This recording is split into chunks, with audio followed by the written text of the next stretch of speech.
Hello friends. तो आज हम बात करेंगे बायोलॉजी के कुछ इंपॉर्टेंट क्वेश्चंस के बारे में। अब तक जो हमने सारे वीडियोस बनाए उन वीडियोस से रिलेटेड जो मेरे क्वेश्चंस हैं वो मैं यहाँ पर कुछ 10 क्वेश्चंस आपके सामने रखूँगी एंड आपको उसका आंसर भी दूँगी। अगर आपने मेरे वीडियोस नहीं देखे हैं तो पहले हमारे चैनल पर जाइए कोटा एजुकेशन पर और जाकर सारे वीडियोस देखिए और उसके बाद ये क्वेश्चंस सॉल्व करने की कोशिश कीजिए। बात की जाए फर्स्ट क्वेश्चन की, तो फर्स्ट क्वेश्चन है the membrane around the vacuole is known as. Vacuole को हम हिंदी में कहते हैं रिक्तिका। जनरली हम देखते हैं कि यूकैरियोटिक सेल दो टाइप की है, प्लांट सेल और एनिमल सेल। ठीक है, तो प्लांट सेल के अंदर जो वैक्यूल होती है वो तो काफ़ी बड़ी बड़ी होती हैं और एनिमल सेल्स के अंदर छोटी छोटी होती हैं। तो इन वैक्यूल्स का काम क्या होता है? इनका काम जो कि अगर हम बात करें तो जनरली इनका इम्पोर्टेंट रोल होता है होम्योस्टेसिस के अंदर। होम्योस्टेसिस क्या होता है? इसके अंदर हम बात कर सकते हैं कि जो हमारी सेल है उसका जो इनिशियल और फिज़िकल और केमिकल जो कंडीशंस होती हैं उनको मेंटेन करना या उनको स्टेबल रखना, या फिर उनको कह सकते हैं कि स्थिर अवस्था के अंदर बनाए रखने की जो अवस्था होती है या साम्यावस्था पर बनाए रखने का जो नेचर होता है या संतुलन बनाए रखने का जो प्रोसेस होता है उसे हम होम्योस्टेसिस कह सकते हैं। तो वैक्यूल क्या करती है कि जो फूड होगा, जो हमारा वेस्ट मटेरियल होगा, हमारे जो न्यूट्रिएंट्स होंगे जो सरवाइव करने के लिए इम्पोर्टेंट होता है, मैक्सिमम जो प्लांट सेल की बात की जाए तो वाटर हो गया, तो इन सब को क्या करती है कि स्टोर करके रखने का काम करती है। तो इस क्वेश्चन के अंदर पूछा गया है कि जो वैक्यूल है उसकी जो मेम्ब्रेन है उसको हम क्या कहते हैं। मेम्ब्रेन आप देख सकते हैं इस डायग्राम के अंदर, ये जो वैक्यूल के आसपास की जो लाइन है उसे हम मेम्ब्रेन कह सकते हैं। तो इस मेम्ब्रेन को किस नाम से जाना जाता है? तो इसको टोनोप्लास्ट के नाम से जाना जाता है। तो इसका आंसर होगा ए, टोनोप्लास्ट। बात करते हैं सेकंड क्वेश्चन की। तो सेकंड क्वेश्चन है the plant cell wall is mainly composed of, यानी कि ये पूछ रहा है कि जो प्लांट सेल होती है वो मेनली किस की बनी होती है। तो इसका आंसर की हम बात करें तो इसका आंसर होगा सेलुलोज की बनी होती है, बी। अब हम बात करते हैं कि सेलुलोज की किस तरह से बनी होती है। हमने जब प्लांट सेल वॉल पढ़ी थी तो उसके अंदर हमने देखा था कि जो हमारी सेल वॉल होती है वो दो पार्ट्स में बटी होती है कि वो किस तरह से बनी होती है। पहला होता है फाइब्रिल्स पार्ट, दूसरा होता है मैट्रिक्स पार्ट। इन दोनों से मिलकर हमारी कंप्लीट सेल वॉल बनी होती है। फाइब्रिल्स पार्ट की बात करें तो हमारे ग्लूकोज के छोटे छोटे मॉलिक्यूल्स होते हैं वो आपस में कनेक्ट होते हैं। ग्लूकोज के छोटे छोटे मॉलिक्यूल्स होंगे, ऑलमोस्ट 3000 मॉलिक्यूल्स आपस में कनेक्ट होकर एक सेलुलोज का मॉलिक्यूल बना लेते हैं। ये जो सेलुलोज के मॉलिक्यूल्स होंगे वो 100 सेलुलोज के मॉलिक्यूल्स मिलकर एक मिसेल का फॉर्मेशन कर लेते हैं, और जो ये एक मिसेल होगी इस तरह की 20 मिसेल्स आपस में मिलकर एक माइक्रोफाइब्रिल का फॉर्मेशन कर लेती है। और इस तरह से ये सारे 250 माइक्रोफाइब्रिल्स आपस में कनेक्ट होकर एक मैक्रोफाइब्रिल का फॉर्मेशन कर लेता है जिसका डायमीटर होता है 250 एंगस्ट्रॉम। तो हम स्टार्टिंग की बात करें तो कहाँ से स्टार्ट हुआ? तो ग्लूकोज से जो है सेलुलोज का फॉर्मेशन हुआ। तो मेनली हम बात कर सकते हैं कि जो सेलुलोज से ही है हमारी कंप्लीटली फाइब्रिल्स का फॉर्मेशन हो गया, और इन फाइब्रिल्स के अंदर जो होता है हमारा मैट्रिक्स पार्ट प्रेजेंट होता है। तो इस तरह से हम कह सकते हैं कि जो प्लांट सेल वॉल है वो सेलुलोज की बनी होती है। बात करते हैं थर्ड क्वेश्चन की। तो थर्ड क्वेश्चन है which component is present in the cell wall of fungi. तो बात करते हैं कि हमने लास्ट क्वेश्चन में बात की थी कि सेल वॉल किसकी बनी होती है, जिसका हमने एग्जांपल दिया था कि सेलुलोज की बनी होती है, और इसके अंदर बात की गई है कि जो हमारी फंजाई है उसकी सेल वॉल किसकी बनी होती है। तो ये जो सेल वॉल होती है हमारी फंजाई की वो काइटिन की बनी होती है। काइटिन क्या होता है? काइटिन एक तरह से मॉडिफाइड पॉलीसेकेराइड होता है जो कि नाइट्रोजन कंटेनिंग सब्सटेंस है। इसके अंदर हम बात कर सकते हैं कि ये फाइब्रस सब्सटेंस है जो कि फाइब्रस सब्सटेंस है जो कि पॉलीसेकेराइड से मिलकर बने होते हैं। इसका नॉर्मल फॉर्मूला की अगर हम बात करें तो इसका फॉर्मूला होता है C8H13O5N। तो ये हमारा काइटिन का फॉर्मूला होता है। और जो हमारे आर्थ्रोपोडा होते हैं उनका जो एक्सोस्केलेटन भी होता है वो भी हमारा काइटिन का ही बना होता है। बात की जाए फंजाई, तो फंजाई क्या है?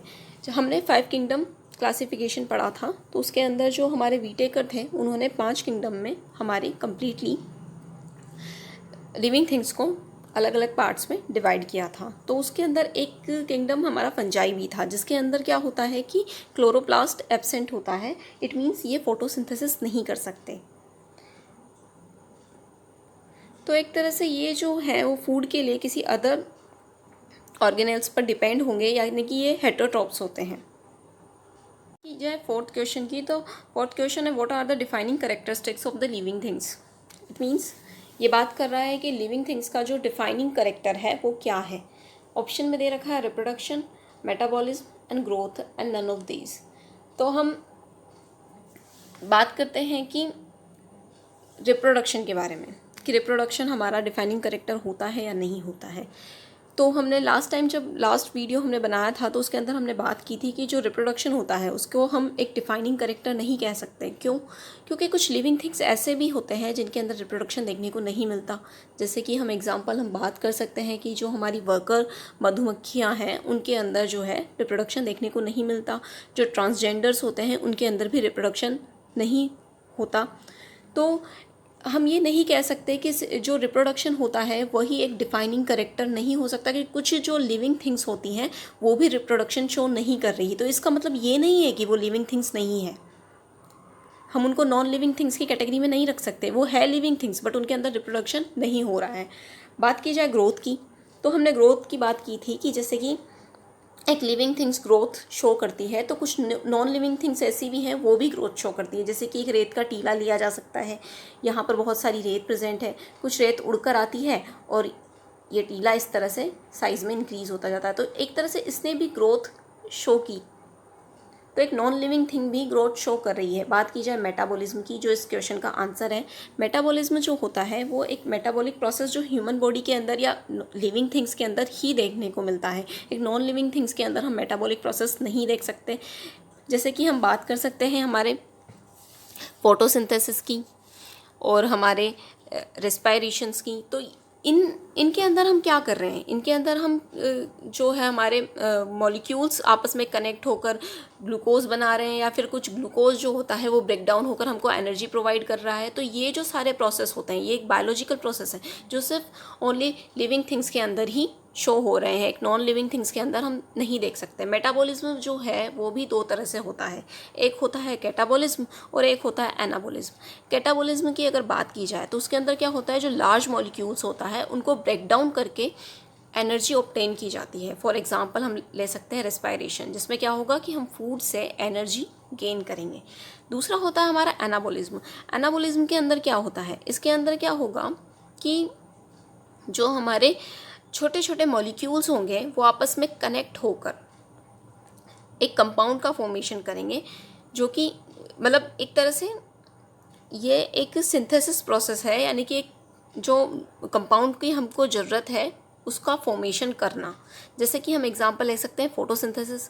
फोटोसिंथेसिस के अंदर क्या होता है, कार्बन डाइऑक्साइड मिलकर और हाइड्रोजन डाइऑक्साइड मिलकर हमारे ग्लूकोज का फॉर्मेशन कर लेती है। ग्लूकोज जो हमारी बॉडी के लिए एक इम्पॉर्टेंट सब्सटेंस है, यानी कि जिसकी हमको एनर्जी के लिए सबसे ज़्यादा ज़रूरत होती है।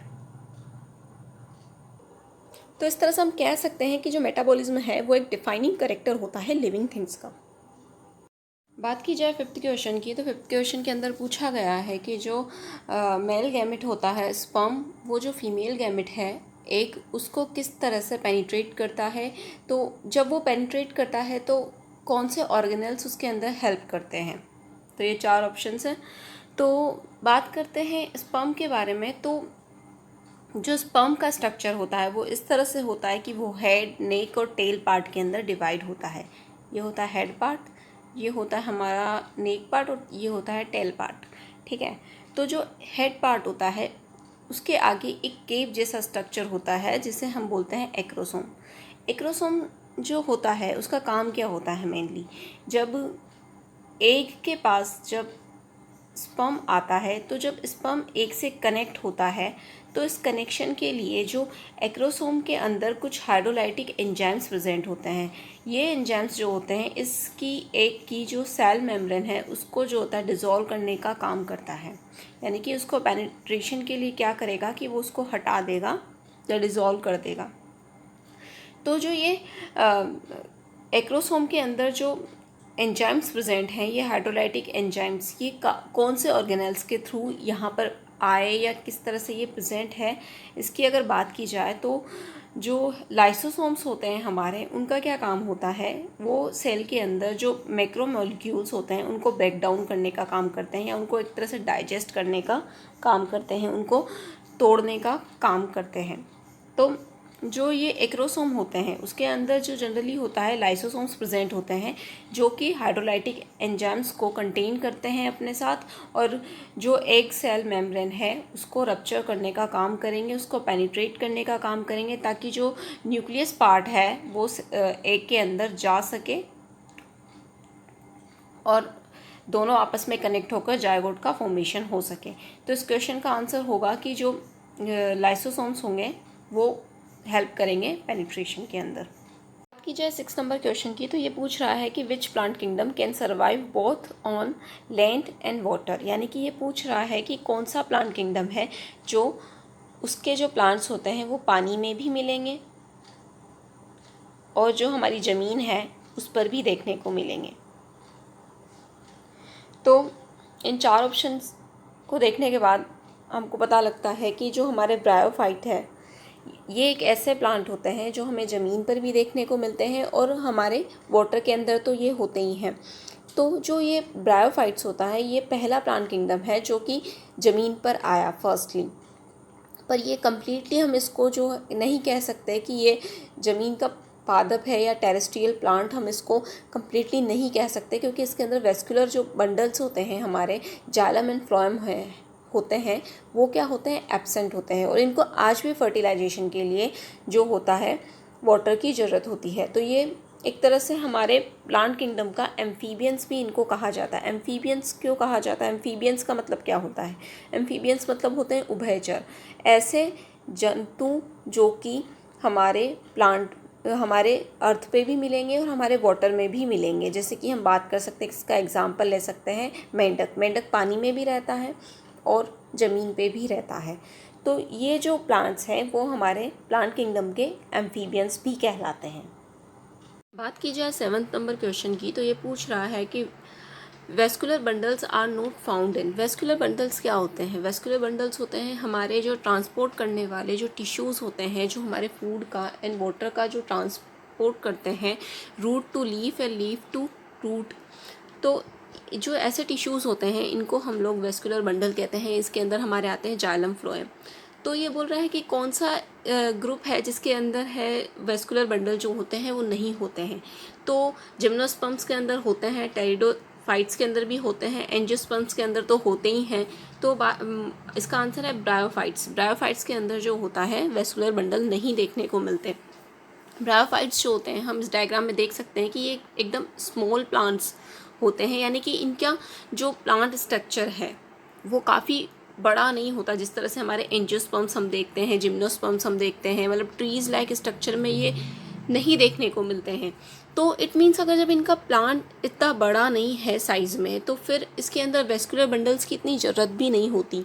तो ये जो ग्रुप है वो फर्स्ट टेरेस्ट्रियल ग्रुप है हमारा, जो हमारा वाटर के अंदर भी प्रेजेंट होता है और हमारा जो टेरेस्ट्रियल पार्ट है, हमारी जो लैंड है, उस पर भी ये प्लांट प्रेजेंट होता है। इसलिए इस ग्रुप को हम एम्फीबियंस ऑफ प्लांट ग्रुप भी कहते हैं क्योंकि ये दोनों जगह मिलता है। लेकिन ये एक सक्सेसफुल प्लांट ग्रुप नहीं होता जो हमारी अर्थ है उस पर सर्वाइव करने वाला। ये एक सक्सेसफुल प्लांट ग्रुप नहीं है क्योंकि इनको आज भी फर्टिलाइजेशन के लिए वाटर की ज़रूरत पड़ती है। और साथ में जो हमारा सबसे इम्पोर्टेंट कैरेक्टर है जो वेस्कुलर बंडल्स हैं वो तो इनके अंदर एब्सेंट है ही। तो इट मीन्स ये एक ऐसा प्लांट ग्रुप है जिसके प्लांट्स जो हैं वो पानी में भी मिलेंगे तो ज़मीन पे भी देखने को मिलेंगे। आगे बात करते हैं 8 नंबर क्वेश्चंस की। तो इसके अंदर पूछा गया है कि मीनिंग ऑफ जिम्नोस्पर्म इज़, मतलब ये बोल रहा है कि जिम्नोस्पर्म का मीनिंग क्या है। हमने लास्ट वीडियो के अंदर देखा था, पढ़ा था कि प्लांट किंगडम जो है उसको 2 पार्ट में डिवाइड किया है। पहला होता है क्रिप्टोगेम्स, दूसरा होता है फेनरोगेम्स। क्रिप्टोगेम्स का मीनिंग होता है कि इसमें सीड्स नहीं होंगे, यहाँ पर सीड एब्सेंट होंगे और यहाँ पर जो है सीड प्रेजेंट होते हैं। जो हमारा क्रिप्टोगेम्स है उसको आगे 3 पार्ट में डिवाइड किया है, थैलोफाइट, ब्रायोफाइट एंड टेरिडोफाइट। इसकी बात हम लास्ट वीडियो में कर चुके हैं। और जो हमारा फेनेरोगेम्स है इसके अंदर भी सीड प्रेजेंट होने के बाद भी इनको 2 पार्ट के अंदर कन्वर्ट किया है। पहला होता है जिम्नोस्पर्म, दूसरा होता है एंजियोस्पर्म। जिम्नोस्पर्म की बात की जाए तो इसके अंदर हम कहते हैं कि जो सीड तो है वो प्रेजेंट तो है, बट वो क्या है, नेग्ड है। इट मीन्स वो जो सीड होगा उसके आसपास सीड कोट और जो कहते हैं हमारा जो फ्रूट होता है वो एब्सेंट होता है। तो सीड प्रेजेंट तो होगा बट जो हमारा फ्रूट है वो एब्सेंट होगा, फ्लावर्स जो होंगे वो एब्सेंट होंगे। तो इसलिए इस जिम्नोस्पर्म्स को हम नेग्ड सीड भी कहते हैं। 9th नंबर क्वेश्चन की तो ये पूछ रहा है कि the main organelle involved in modification and routing of newly synthesized protein to their destination is। ये पूछ रहा है कि जो हमारा न्यूली सिंथेसाइज्ड प्रोटीन है, जो हमारा नया एकदम प्रोटीन बन रहा है, उस प्रोटीन का जो उसका डेस्टिनेशन है वहाँ तक पहुँचाने का काम हमारा कौन सा सेल का कौन सा ऑर्गेनल इसमें हेल्प करता है। तो 4 ऑप्शंस की बात की जाए तो पहले बात करते हैं नीचे से क्लोरोप्लास्ट। तो क्लोरोप्लास्ट तो जो है वो फोटोसिंथेसिस का काम करता है। इट मीन्स वो तो कार्बन डाइऑक्साइड और हाइड्रोजन डाइऑक्साइड को मिलाकर ग्लूकोज का फॉर्मेशन करता है, तो ये तो नहीं। माइटोकॉन्ड्रिया जो है वो हमारा एनर्जी प्रोवाइड करने का काम करता है। लाइसोसोम जो है वो डाइजेशन का काम करता है। बची हमारी एंडोप्लाज्मिक रेटिकुलम। एंडोप्लाज्मिक रेटिकुलम जो होती है वो क्या करती है कि जो हमारी रफ एंडोप्लाज्मिक रेटिकुलम होती है उससे क्या होता है कि हमारा प्रोटीन बनता है, उस पर प्रेजेंट होने वाले राइबोसोम से प्रोटीन्स बनता है और वो प्रोटीन को जो है एक टारगेट ऑर्गन तक या टारगेट डेस्टिनेशन पार्ट तक पहुंचाने का जो काम होता है वो हमारी एंडोप्लाज्मिक रेटिकुलम का होता है। वो ही वहाँ से प्रोटीन को जो है गोल्जी वो एपरेटस को देकर और वहाँ से जो वेसिकल्स के थ्रू जो होता है सेल मेम्ब्रेन के थ्रू बाहर निकाल दिया जाता है। तो इसका आंसर होगा एंडोप्लाज्मिक रेटिकुलम, जिसके थ्रू ही हमारा प्रोटीन बन रहा है और साथ में एक डेस्टिनेशन पार्ट तक जाने का काम कर रहा है। बात करते हैं 10th नंबर क्वेश्चन की। तो इसके अंदर पूछा गया है कि जो हमारा सीक्रेटरी प्रोटीन है वो कौन से ऑर्गेनल्स के थ्रू जो होता है हमारी सेल से बाहर निकल जाता है। तो वो जो ऑर्गेनल्स हैं उनका ऑर्डर क्या है। तो बात करते हैं कि कैसे हमारा प्रोटीन कहाँ बन रहा है और कैसे हमारे पूरे सेल्स के थ्रू बाहर निकाल दिया जा रहा है। तो सबसे पहले बात करते हैं रफ एंडोप्लाज्मिक रेटिकुलम के बारे में। रफ एंडोप्लाज्मिक रेटिकुलम के ऊपर क्या होता है, हमारे राइबोसोम्स प्रेजेंट होते हैं। इस डायग्राम के अंदर आप देख सकते हैं जो ग्रीन पार्ट से दिखाए गए हैं ये हमारे राइबोसोम्स हैं और ये राइबोसोम्स जो होते हैं रफ एंडोप्लाज्मिक रेटिकुलम के ऊपर प्रेजेंट होते हैं, जो कि हमारे न्यूक्लियर मेम्ब्रेन जो है उसके जस्ट क्लोज में होता है। यहाँ से क्या होता है, प्रोटीन मॉलिक्यूल्स आते हैं हमारे एमिनो एसिड्स और वो आकर कनेक्ट होकर जो एंडोप्लाज्मिक रेटिकुलम का वेसिकल पार्ट होता है उनके थ्रू क्या होता है गोल्जी बॉडी तक जाता है। गोल्जी बॉडी का काम क्या होता है, गोल्जी बॉडी का काम होता है कि ये एक तरह से ट्रांसपोर्ट का काम करता है। इट मीन्स पूरे सेल्स के जितने भी हमारे मॉलिक्यूल्स हैं, हमारे प्रोटीन हैं, एंजाइम्स हैं, हमारे जो भी सीक्रेटरी पार्ट है उनको जो है सेल से बाहर निकालने का काम जो होता है हमारे गोल्जी बॉडी का होता है। तो ये एक तरह से ट्रांसपोर्ट करने का काम करता है, या हम इसे कह भी सकते हैं कि ये हमारी सेल का ट्रैफिक पुलिस होता है। तो क्या होगा कि जो हमारी रफ एंडोप्लाज्मिक रेटिकुलम से के थ्रू सबसे पहले हमारे प्रोटीन बनेंगे, अमीनो एसिड्स के मॉलिक्यूल्स बनेंगे, ये जो होंगे आपस में कनेक्ट होकर एक कंप्लीट प्रोटीन बनाएंगे और ये हमारी स्मूथ एंडोप्लाज्मिक रेटिकुलम जो कि हमारी रफ एंडोप्लाज्मिक रेटिकुलम के बाद होती है, तो ये स्मूथ एंडोप्लाज्मिक रेटिकुलम जो होगी वो इसको वेसिकल्स के अंदर ट्रांसपोर्ट करेगी और ये वेसिकल्स जो होंगे हमारे गोल्जी बॉडी तक जाने का काम करेंगे। यहाँ से गोल्जी बॉडी क्या करेगा कि जो हमारा जो प्रोटीन आया है वो जो हमारा प्रोटीन है यानी कि वो हमारा जो रॉ मटेरियल है उसको क्या करेगा कि एक कम्प्लीटली मेच्योर पार्ट के अंदर कन्वर्ट कर देगा।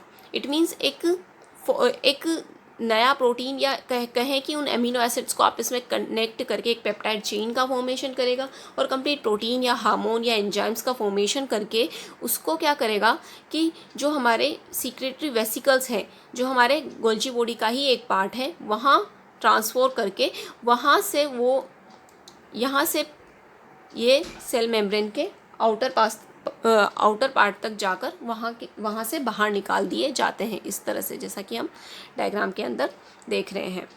तो ये एक तरह से हमारा कंप्लीट एक प्रोसेस होता है जिसके अंदर हमारे एंडोप्लाज्मिक रेटिकुलम और हमारा गोल्जी बॉडी दोनों आपस में कनेक्ट होकर एक ट्रांसपोर्ट का काम करते हैं। ये दोनों मिलकर हमारे जो प्रोटीन्स होते हैं उनको सेल से बाहर निकाल देने का काम करते हैं। तो ये हमारे अंदर ये जो क्वेश्चन है वो इसका ऑर्डर पूछ रहा है कि किस तरह से, कहाँ से प्रोटीन बना, कहाँ से, किन के थ्रू होकर वो सेल मेम्ब्रेन के बाहर निकला। तो इसका आंसर होगा कि सबसे पहले बना रफ एंडोप्लाज्मिक रेटिकुलम से, फिर वहाँ से गया स्मूथ एंडोप्लाज्मिक रेटिकुलम तक, उसके बाद गया हमारा गोल्जी बॉडी तक, और उसके बाद गया हमारी सीक्रेटरी वेसिकल्स के अंदर। हम देख सकते हैं यहाँ से प्रोटीन आ रहा है और ये हमारी स्मूथ एंडोप्लाज्मिक रेटिकुलम है, यहाँ से जो है गोल्जी बॉडी तक जा रहा है और गोल्जी बॉडी के थ्रू ये वेसिकल्स के थ्रू बाहर निकाल दिया जाता है। तो इस 10th क्वेश्चन का आंसर होगा हमारा ए। ये थे हमारी अब तक की क्लासेस में लिए गए टॉपिक के इम्पोर्टेंट क्वेश्चंस। 10 इम्पोर्टेंट क्वेश्चन मैंने इस वीडियो के अंदर लिए हैं। आई होप कि आपको समझ आया होगा और हर एक पॉइंट क्लियर हुआ होगा। अगर आपको ये वीडियो अच्छा लगा है तो प्लीज़ लाइक कीजिए, शेयर कीजिए और हमारे चैनल को जो है कोटा एजुकेशन उसको सब्सक्राइब कीजिए। Thank you.